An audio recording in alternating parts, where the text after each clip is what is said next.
এই সংবিধানের মধ্যে এমন কিছু ধারা এমন কিছু নিয়ম নীতি আছে যেগুলো ব্যক্তিকে আসলে ফ্যাসিস্ট করে তোলে। সেখানে আপনি একজন মসজিদের ইমাম সাহেবকে বসিয়ে দেন, সেও ফ্যাসিস্ট হয়ে উঠবে।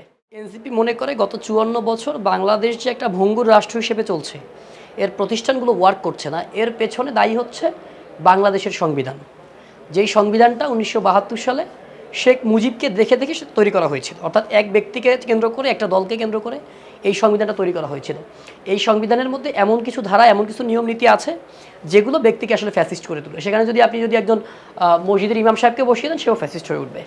সেখানে এনসিপির দাবি হচ্ছে যে এই সংবিধানটাকে পরিবর্তন করে নতুন একটা সংবিধান পুনর্লিখন করতে হবে।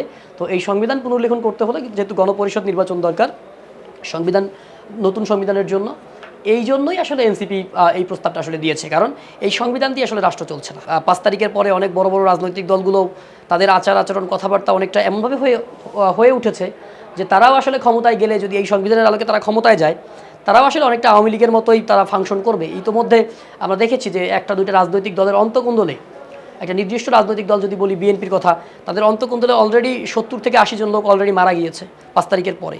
তো এটা আসলে কোনোভাবে কাম্য ছিল না।